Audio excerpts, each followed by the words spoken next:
हाँ चलता है। ये कंडीशन में चल रहा है ये मेन वाला ये चलता है। ये चलता है।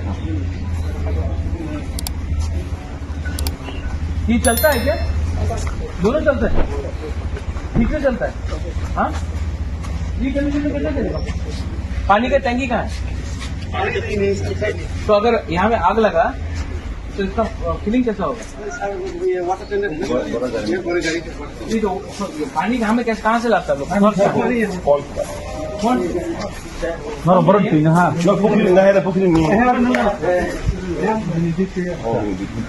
एक ही ये ऐसा करने से कैसे होगा? ये भी सर पुराना है, ये तो भी ठीक है। हम एकदम परमानेंट लीव का सर्विस ना था। And this is not permanent leave. This is not permanent. इसका है नहीं, मतलब सर्विस परमानेंट नहीं है, बस टेम्पोररी है। ये आपका ऑफिस है?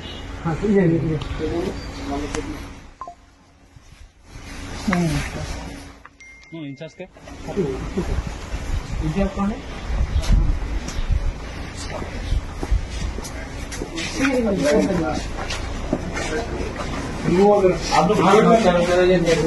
आप इंचार्ज हैं? इतना खराब कंडीशन में तो कैसे काम कर रहे हैं? नया बन रहा है कि नहीं? बना है कि नहीं? परमिशन हो गया। हाँ। नया मीटिंग हो सकती है। अभी तक बना नहीं है। अभी शुरू नहीं होगा। हम बात करते हैं ये किसका अंदर, कौन से डिपार्टमेंट के अंदर आता है?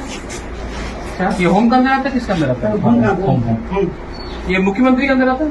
हाँ हाँ मुख्यमंत्री के अंदर आता है ना, ठीक।